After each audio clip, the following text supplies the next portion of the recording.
Graças a Deus, meus irmãos, vamos avançar para nossas aulas de catequese, no Dia do Senhor 26.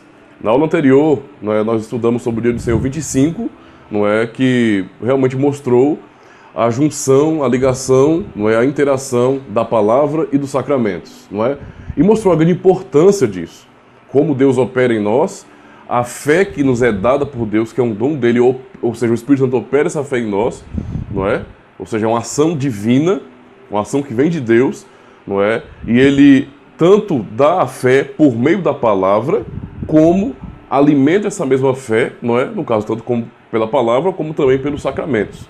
Então Deus nos dá algo para ouvir, Ou seja, para termos contato de leitura e ouvir a pregação, E também para ver. Deus está nos ensinando, ok? Na aula de hoje vamos entrar diretamente no sacramento do batismo. Nós vamos falar sobre o Santo Batismo, Dia do Senhor 26. Eu vou ler as perguntas e respostas aqui de pouquinho. Eu vou ler e explicar, certo? E quando necessário eu vou estar lendo algum versículo bíblico, beleza? Mas o ponto central é vocês entenderem a doutrina reformada, o pensamento reformado sobre isso, ok? Relembrando aos irmãos para sempre lerem os textos, os versículos base, beleza? É importante que vocês consigam perceber, esse esforço mental que vocês fazem em tentar observar o texto bíblico como referência, com as perguntas e respostas, você vai conseguir entender a natureza da pergunta e da resposta, o porquê de cada ponto da resposta, por exemplo, e o porquê foi perguntado também. Então isso é importante, muito importante mesmo. A pergunta 69 diz bem assim: como o santo batismo lhe faz saber e lhe assegura que o único sacrifício de Cristo na cruz lhe beneficia?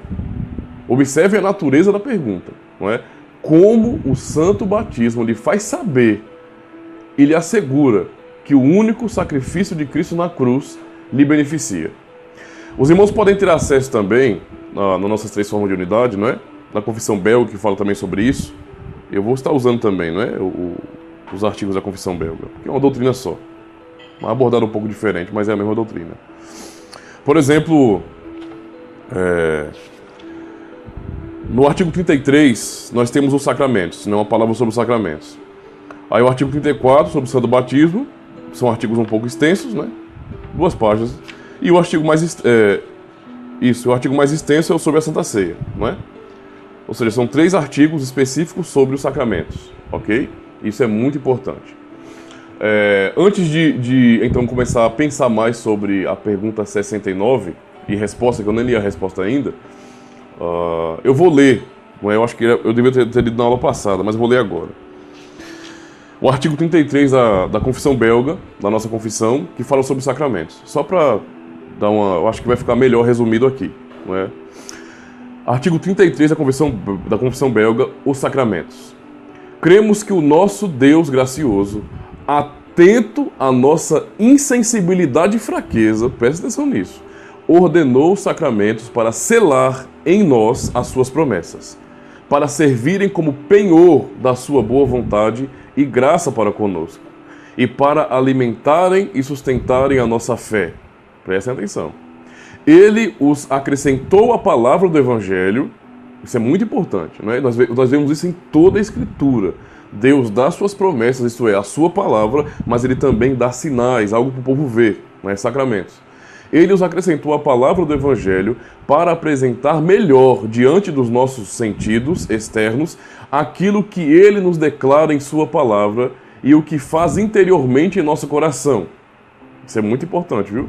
Assim, ele nos confirma a salvação a nós concedida. Os sacramentos são os sinais e os selos visíveis de algo interior e invisível, por meio dos quais Deus opera em nós pelo poder do Espírito Santo. Por isso, esses sinais não são vãos nem vazios de modo a nos enganar, porque Jesus Cristo é a verdade deles.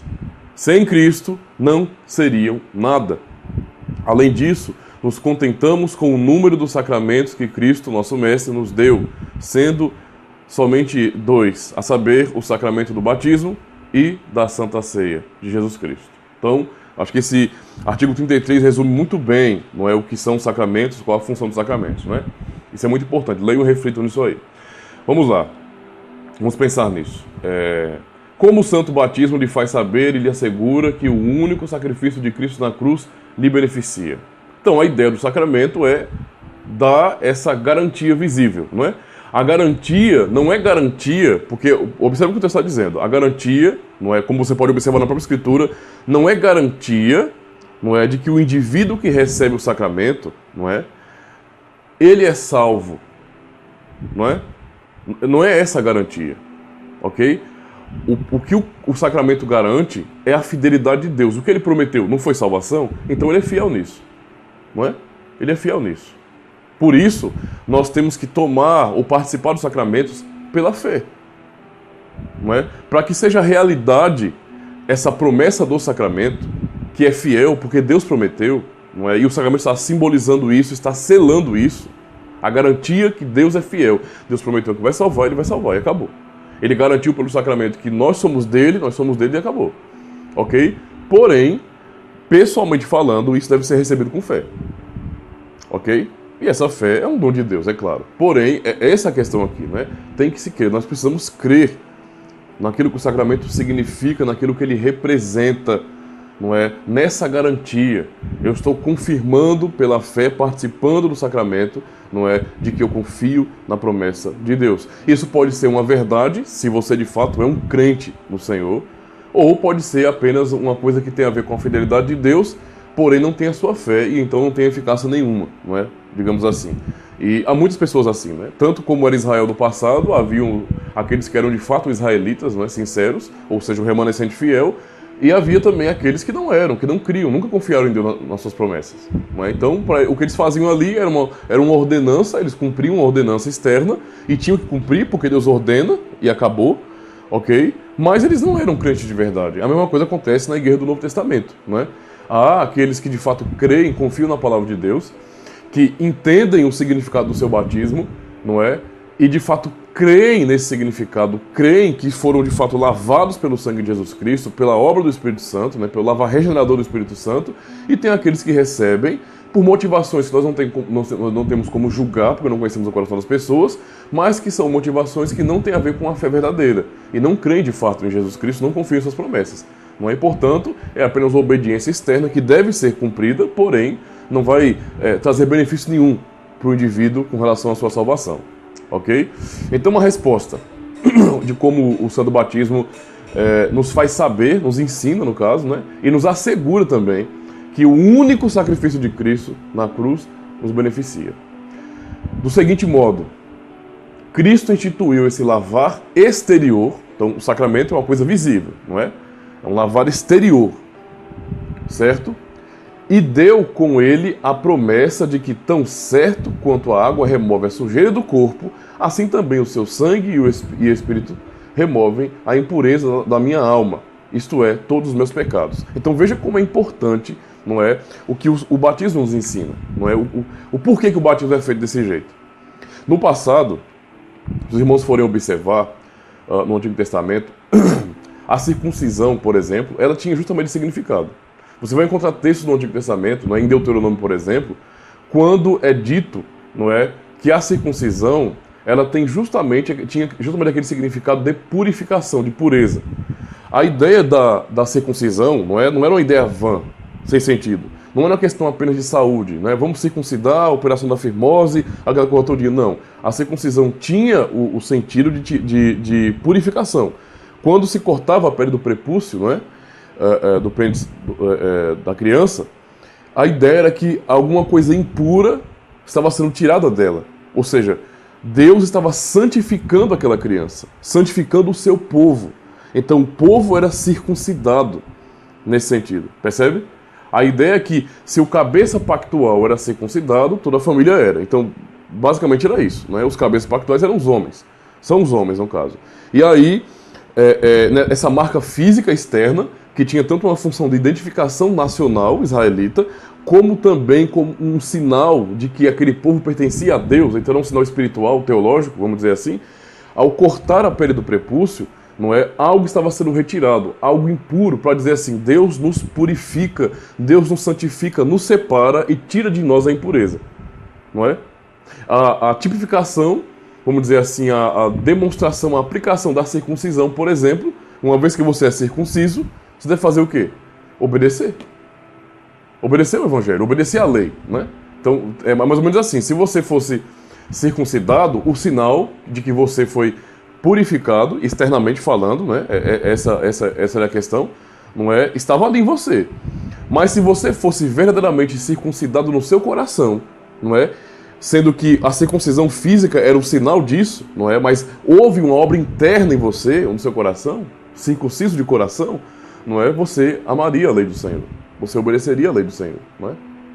Vocês entendem quando eu falo obedecer, né? Isso não está confuso para vocês, não. Mas a ideia é você amaria a lei do Senhor. Percebe? Então essa circuncisão era demonstrada nisso. A pessoa era uma pessoa convertida de verdade. A pessoa, quando era criança, era circuncidada, mas quando crescia, manifestava-se ali nela, não é? Um remanescente fiel, alguém que amava o Senhor de verdade, alguém que tinha prazer na lei do Senhor. Nós temos vários exemplos de santos no Antigo Testamento. Percebe? Então a circuncisão tinha isso. Partindo para o batismo agora, Cristo instituiu esse lavar exterior, não é? Então Deus instituiu no passado esse corte, essa purificação exterior, não é? Na pele do prepúcio. Cristo instituiu um lavar exterior, não é? Então o que foi usado para manifestar, não é, simbolicamente essa verdade, tanto no Antigo como no Novo Testamento, tinha um propósito específico, não é? Tinha um propósito claro, que mantinha-se a mesma teologia, manteve-se a mesma teologia, é o mesmo sentido teológico, não é doutrinário, não é? E havia uma distinção com relação à questão nacional. Somente isso. Mas se você vê que a verdade é a mesma. O ponto é purificação. Você foi cortado a pele do prepúcio e você foi purificado. Você foi lavado, significa que você foi limpo, não é? Purificado nesse sentido. Cristo instituiu esse lavar exterior e deu com ele a promessa. Então, por que o catecismo fala sobre que nesse lavar exterior, ou seja, no batismo, que é o que significa esse lavar exterior, Deus deu com ele uma promessa? Como assim Cristo deu uma promessa com o batismo? Ora, ele está ensinando algo com o batismo, não é? É só você parar para pensar, por que ele escolheu água? Se é para dar uma continuidade, não é, no sacramento, de que o povo de Deus é marcado, não é, por esse sinal, para a identificação de que é o povo de Deus, então por que, eu já entendi isso aí, por que ele escolheu então a água? Justamente por isso, porque a água, de maneira perfeita, ilustra muito bem essa purificação do povo de Deus. E não há na água mais nenhuma restrição de sexo, ok? Porque a mulher não poderia ser circuncidada. Entende? Então veja, não há mais nenhuma distinção de sexo nesse sentido e nem nacional. Não era uma coisa especificamente dos judeus.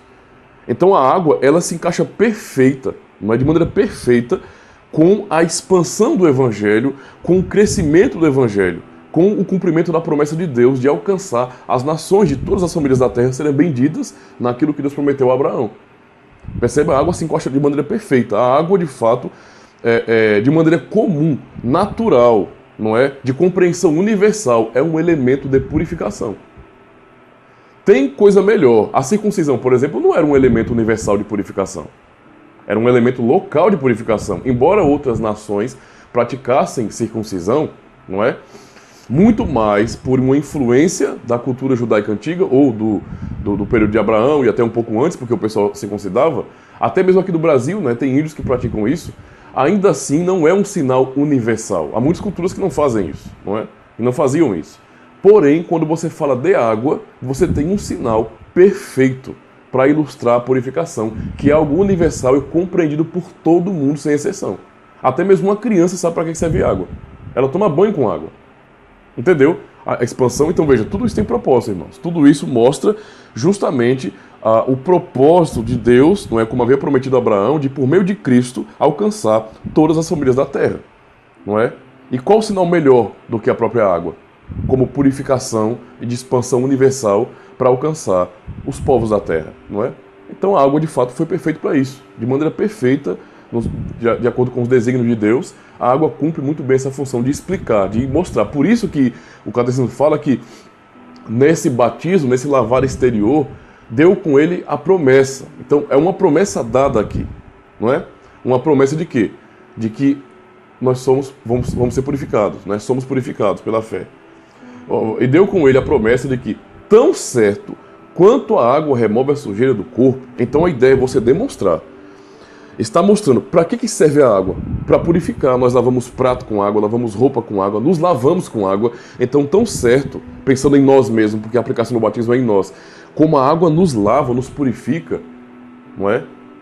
Como a água limpa o nosso corpo, remove a nossa sujeira, vamos dizer assim, tão certo como isso acontece, essa manifestação visível, tão certo, não é? Como o texto diz aqui, o sangue assim também o seu sangue, o sangue de Cristo no caso, e o Espírito removem a impureza da minha alma, isto é, todos os meus pecados. Então Deus quer manifestar, Cristo quer manifestar justamente isso, que tão certo como a água é usada para purificar o meu corpo e de fato faz, não é? O sangue de Cristo, não é? Esse lavar regenerador do Espírito Santo me purifica dos meus pecados. É um sinal de que Deus está me santificando, de que Ele me santificou na obra de Cristo e pela ação do Espírito Santo. Veja do que se trata o batismo, não é? De como isso é importante. Como isso é importante, não é? Então, o significado é muito mais do que pensarmos, por exemplo, no novo nascimento. Eu nasci de novo, não é? Eu morri e fui ressuscitado com Cristo. E isso faz parte do significado, claro, porque essa purificação é para um objetivo, não é? Então, são várias maneiras de apresentar uma só verdade, de que nós somos de Deus. Não é? De que a partir do batismo, ele está demonstrando publicamente aquilo que ele já opera internamente, não é? E que operará internamente. Não é? Isso não tem uma ordem, vamos dizer assim, né? O cara se converte primeiro, depois batiza, ou é batizado depois se converte. Isso acontece, né? Isso acontece muito. Não é? O maior exemplo que nós temos é justamente adultos e crianças, né? Crianças não se convertem primeiro para ser batizadas, elas são batizadas e depois é que vão se converter de acordo com a vontade de Deus, não é? E com os adultos acontece o contrário. Primeiro eles se convertem, não é? Para depois ser batizado. Hipoteticamente, porque muitos não se convertem e são batizados do mesmo jeito, né? Então vamos lá. Então deu para entender essa pergunta 69, a natureza da pergunta e da resposta, né? O que é que o Deus quer nos ensinar, o que é que Cristo quer nos ensinar com a utilização da água para o batismo, né? O que significa esse lavar exterior? Significa justamente um lavar interior. Agora veja, significa e garante que Deus faz isso. Lembra-se que está falando sobre garantia.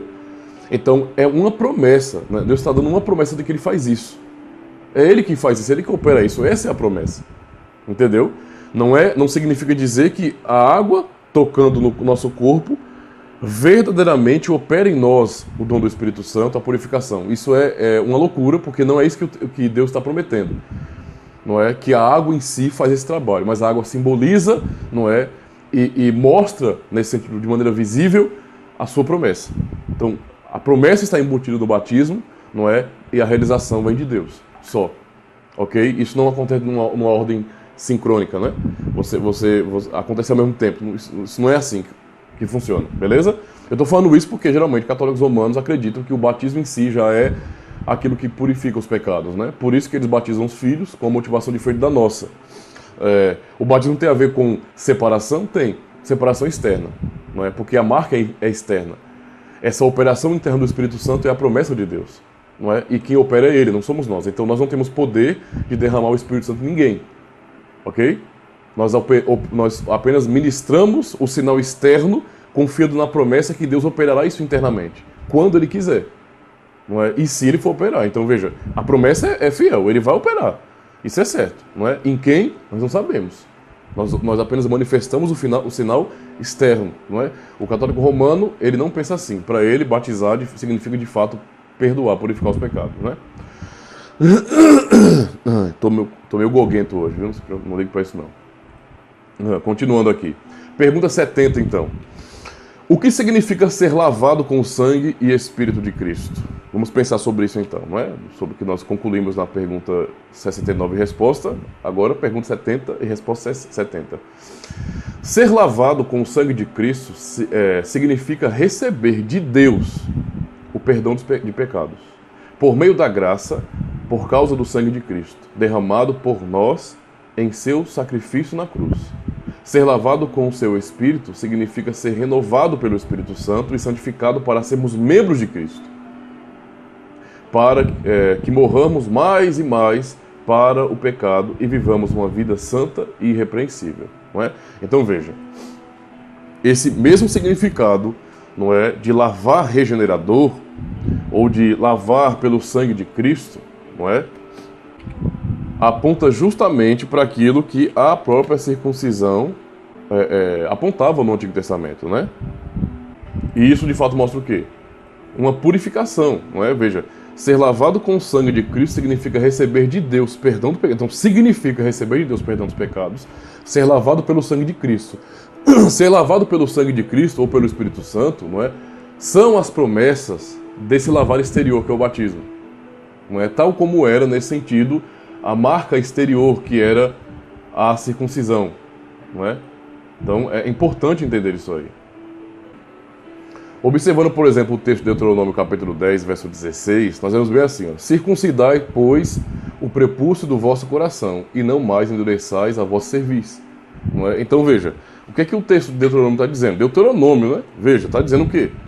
Que a circuncisão por si só, não é? Sem a obediência, sem a fé verdadeira, ela é apenas um sinal externo, não é? Que qualquer israelita teria. Todo o povo de Israel, não é? Os homens eram todos circuncidados. Não é? Todos circuncidados, ok? Porém, nem todos criam de verdade, nem todos, não é, tinham o coração circuncidado, nem todos de fato eram regenerados, amavam a Deus. A mesma coisa se trata do batismo, percebe? Então, esse lavar pelo sangue de Cristo, não é, e o Espírito Santo, ele fala, ser lavado com o sangue de Cristo significa receber de Deus perdão dos pecados por meio da graça, por causa do sangue de Cristo derramado por nós em seu sacrifício na cruz. E ser lavado pelo Espírito Santo, com seu Espírito, aliás, significa ser renovado pelo Espírito Santo, não é?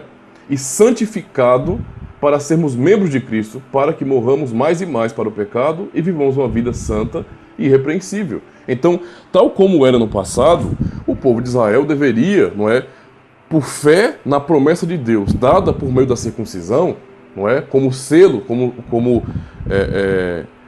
tendo como selo a circuncisão, não é? Esse povo deveria, de fato, ter o coração circuncidado, crer em Deus, não é? E procurar santificar.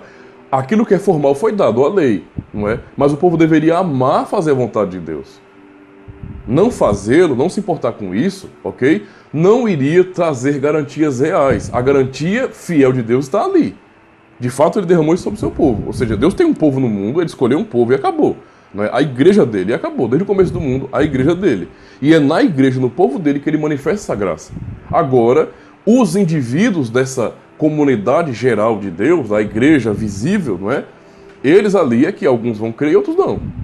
Não é? O que vai tornar isso eficaz ou não, vamos dizer assim, né? É a fé. É a fé que Deus dá. Não é? Abraão creu em Deus e isso lhe foi imputado para a justiça. Simples assim. Não é? Então, esse lavar regenerador do Espírito Santo, não é uma promessa dele que ele opera em quem ele quer. Pegando o exemplo de João 3:8, por exemplo, não é? O Espírito sopra onde quer. Né? Como ele falou, o vento sopra onde quer. Não sabe de onde vem, nem para onde vai. Né? Apenas você ouve a sua voz, vamos dizer assim.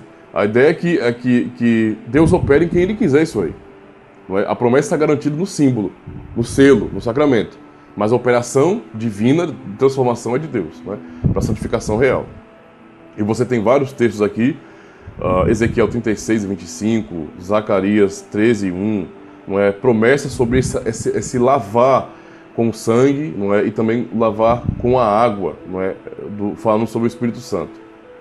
Ok?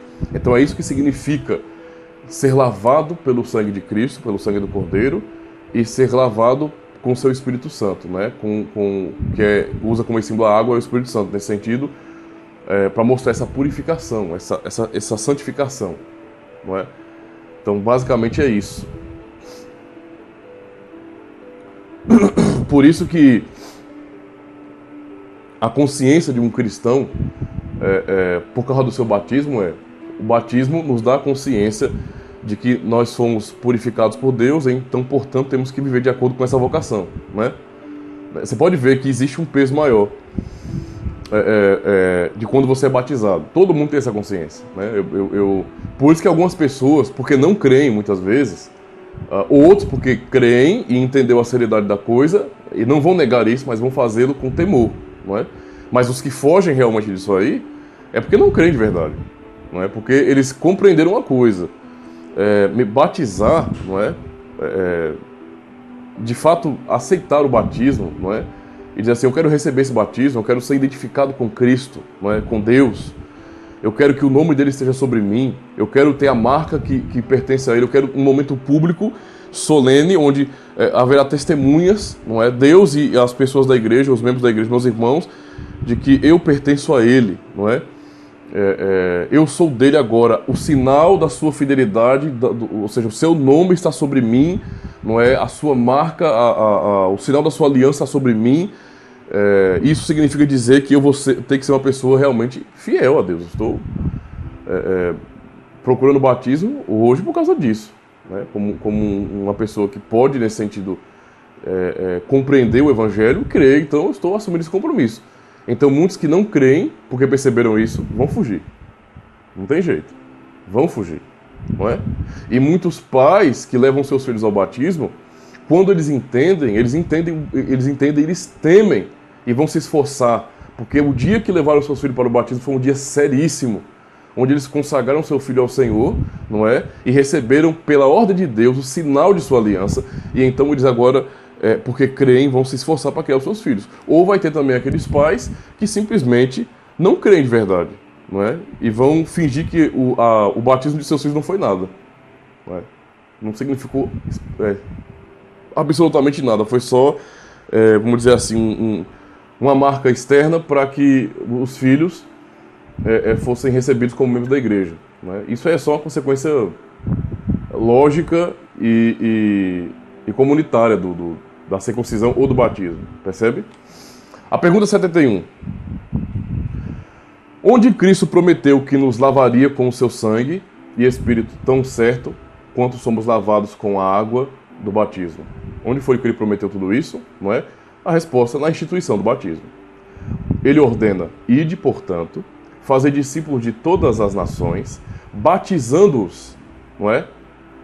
Em nome do Pai, e do Filho, e do Espírito Santo. Mateus 28, 19. Quem crê e for batizado, será salvo. Marcos 16, 16. Essa promessa se repete onde a Escritura chama o batismo de lavar, regenerador e de purificação dos pecados, como, por exemplo, Tito, capítulo 3, versículo 5 e Atos 22, 16. Não é? Então nós temos aí textos bem firmes aí, que nos mostram justamente o significado disso. Então essa promessa está sendo repetida por toda a Escritura, não é? E ela é cada vez renovada em nossa mente, não é? Como um sinal fiel de Deus de que Ele continua fazendo a mesma coisa, operando a sua fidelidade em separar seu povo, não é? Em dizer que o seu povo é dele e acabou, e marcou, não é? O próprio Espírito Santo, ele tem essa função, né? A gente tem que tem essa ação, na verdade, de nos purificar, não é? Nos renovar, não é? Regenerar. O texto, por exemplo, de Efésios ilustra isso muito bem.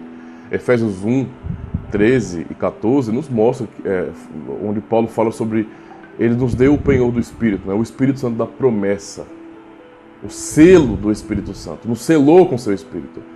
Então, é justamente sobre isso que se trata, não é? O batismo, ele justamente significa isso, não é? E a promessa é justamente esse selo do Espírito Santo. A promessa é justamente essa ação do Espírito Santo, é a aplicação da obra de Cristo, ok? E quem opera isso é o Senhor Deus. Isso de fato é muito importante. Eu vou ler, eu acho que talvez um trecho do artigo 34 da nossa confissão belga, sobre o batismo, ok? Embora nós vamos tratar a questão do batismo de crianças, né? Acho que na outra aula eu já vou começar a ler aqui alguma coisa. Artigo 34, diz bem assim, ó. O sacramento do batismo. Cremos e confessamos que Jesus Cristo, que é o fim da lei, tal como Romanos 10 e 4, né? Ao derramar o seu sangue, pôs fim a todo e qualquer derramamento de sangue, que se poderia ou deveria fazer como expiação ou satisfação dos pecados. Então, Jesus Cristo, que é o fim da lei, ele colocou fim a todo sacrifício cruento, a todo derramamento de sangue. Nenhum derramamento de sangue, não é de maneira cultual, sacramental, tem valor algum a partir da obra de Cristo. O que Cristo fez na cruz foi o cumprimento, o fim da lei, não é?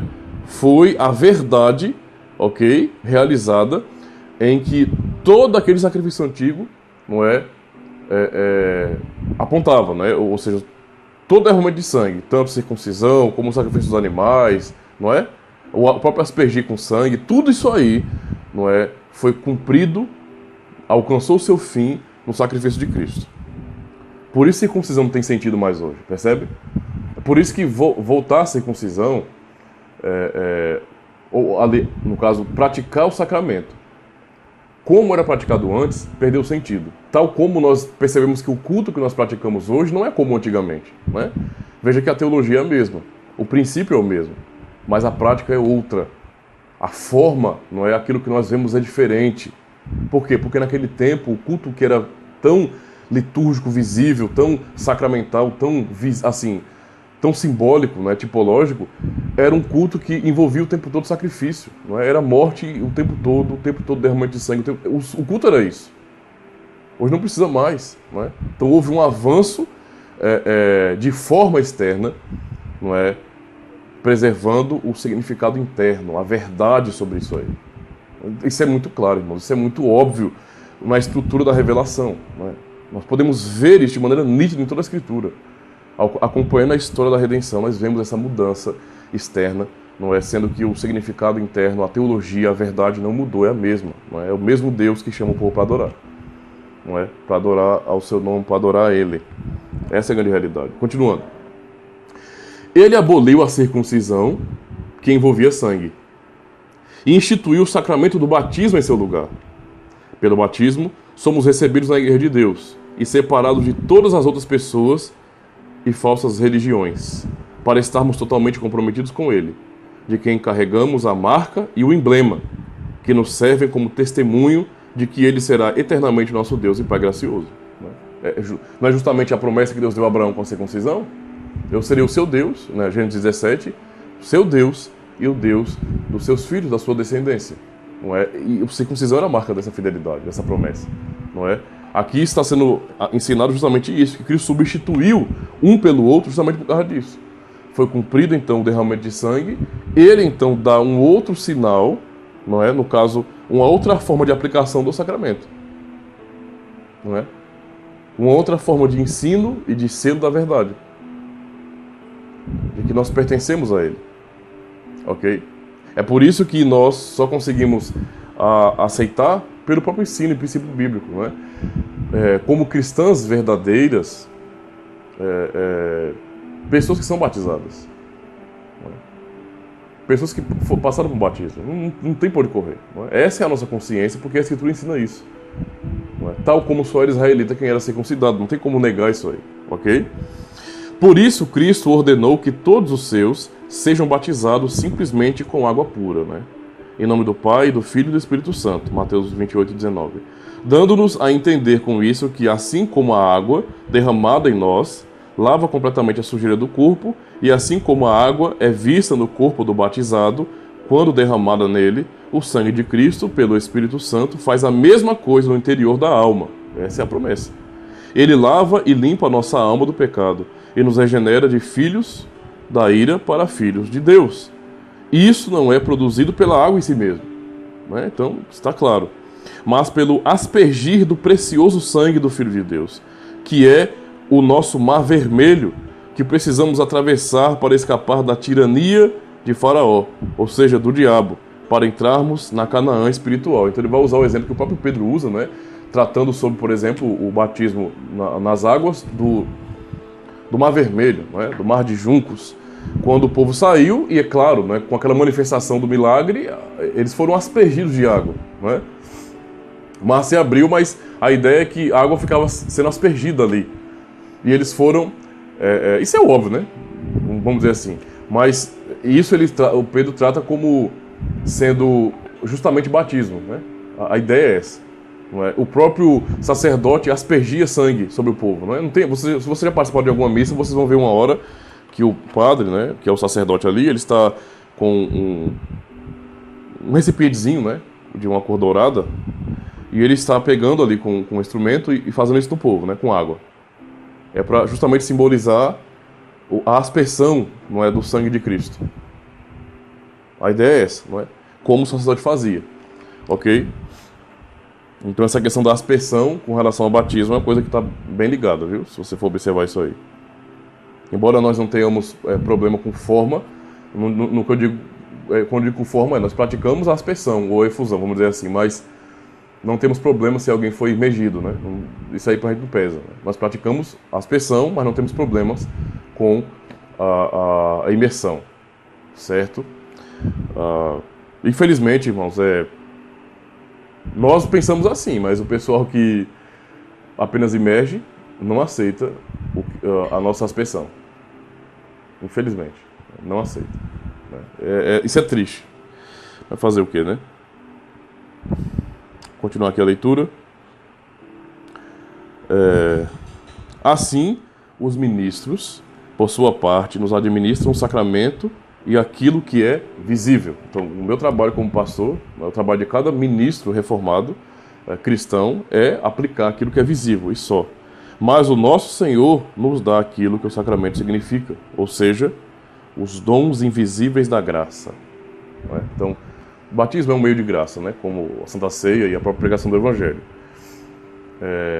Então, o trabalho do ministro, não é apenas dar, não é,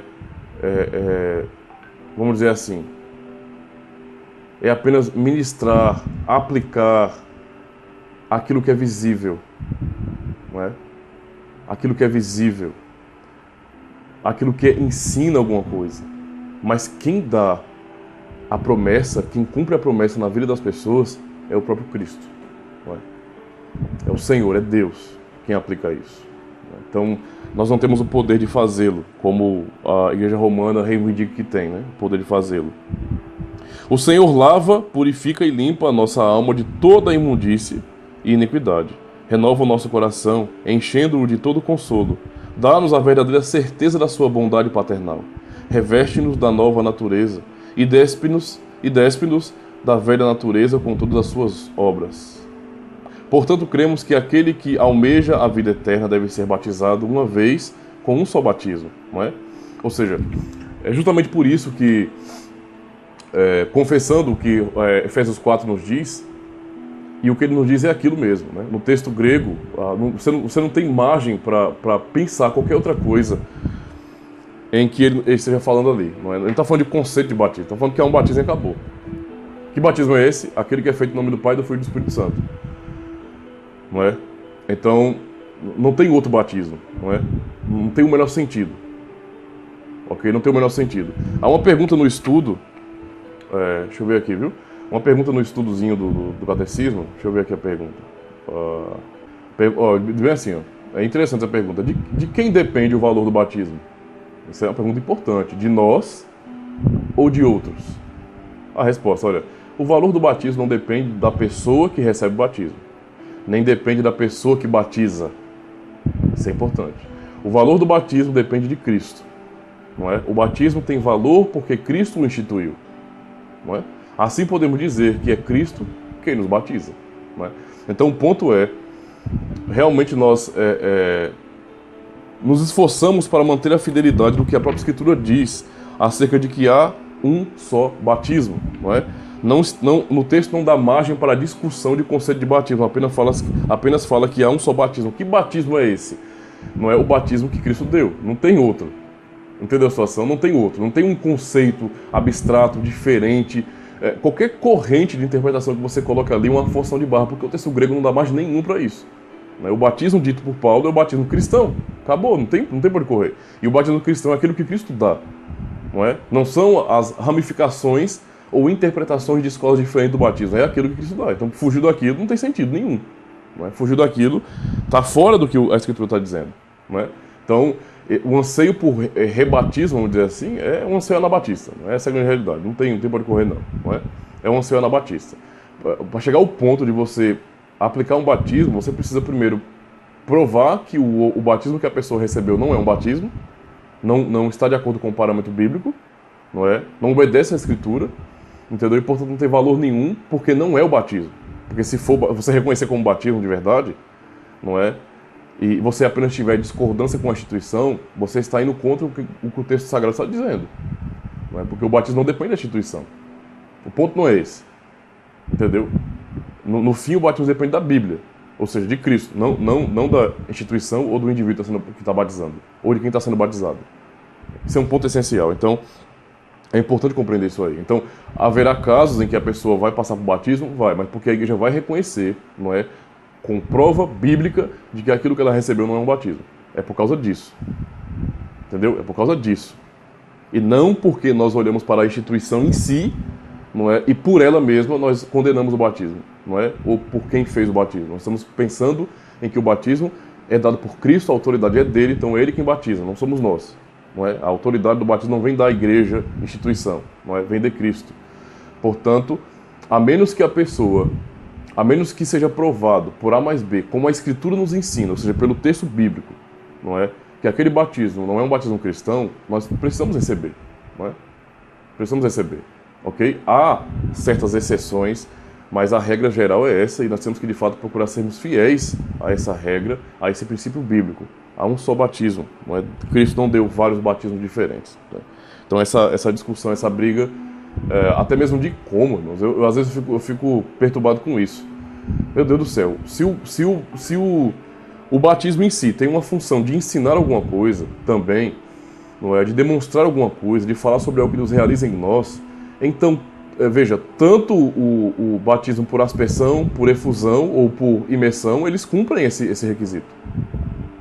Não é? Sendo assim, o que as pessoas têm na cabeça, não é, em fazerem briga por causa da forma do batismo? Não é? Eles deveriam estar brigando por significado, até eu entendo isso aí. Eu até entendo que o significado do batismo, o que o batismo é, pode gerar sim divisão. Então, primeiro respondo o que o batismo é. Se você entender o que o batismo é, de acordo com a Escritura, eu posso garantir que 90% das discussões vão acabar. Não é? Pelo menos isso. Mas querer brigar, não é? Criar divisão por causa de forma, não é? Sendo que todas as formas de aplicação do batismo, que são históricas, não é? Inclusive a aplicação por imersão moderna, que é praticada pelos batistas, pelos pentecostais e pelos demais protestantes, não é a forma histórica, tá certo? E nós não estamos condenando isso, não é? A forma histórica de batismo por imersão é a forma do tríplice batismo, da tríplice imersão. Então, antigamente, nos tempos remotos, quando se batizava por imersão, era batizar por imersão assim, em nome do Pai, em nome do Filho, em nome do Espírito Santo. Então, em nome do Pai, mergulha, em nome do Filho, mergulha, em nome do Espírito Santo, mergulha. Era assim, era tríplice imersão, não era uma imersão apenas. Até isso aí está fora. Mesmo assim, para nós, isso não tem nenhum sentido. Porque o ponto é, se o batismo, a forma do batismo, não é? Ou seja, essas formas que nós conhecemos, que é a aspersão, como nós praticamos, ou efusão. A aspersão é aspergir a água, ou efusão, nós praticamos geralmente a efusão, que nós derramamos água na cabeça, e a imersão. Se isso cumpre o significado, se está mostrando que externamente você está sendo lavado, está sendo usado água como símbolo de purificação. Então cumpriu o significado do batismo. Não tem para que brigar por causa disso aí, né? É uma coisa que eu não, sinceramente, não entendo, não é? Não entendo. Eu lembro de uma conversa que eu tive uma vez com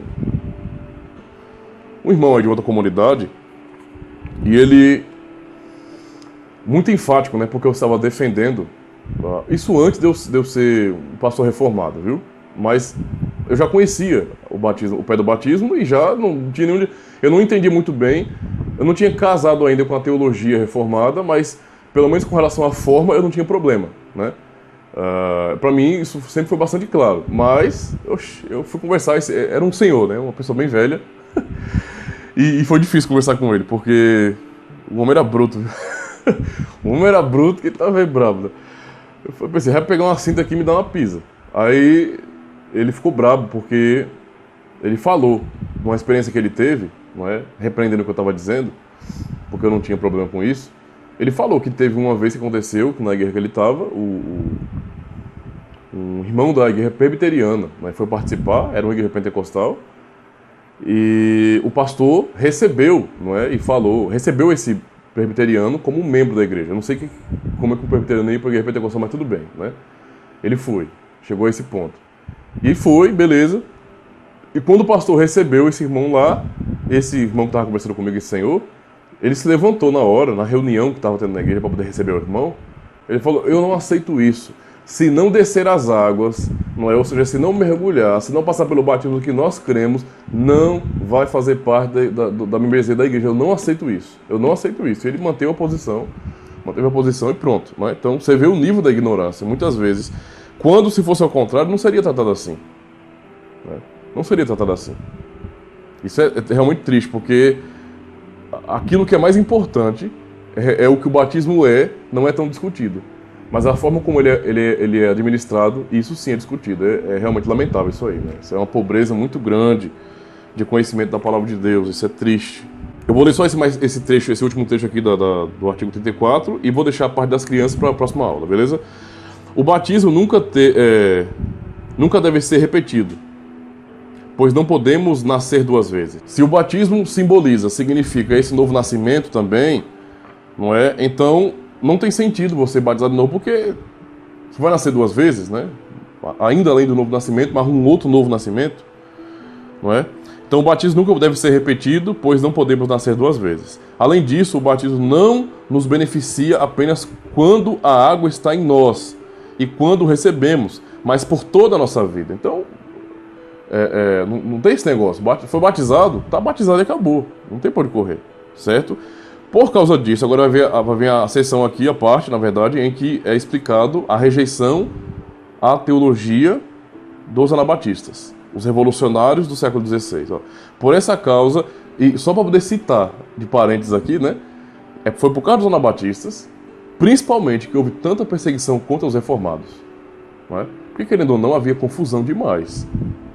Os católicos romanos, não é, as suas autoridades, ao verem grupos protestantes como os anabatistas se manifestando de tal forma a não aceitar governo civil, a desprezar a tradição da igreja, a igreja, coisa que nós reformados nunca fizemos, não é? Vamos dizer assim, eles não conseguiram fazer essa separação clara de quem é quem.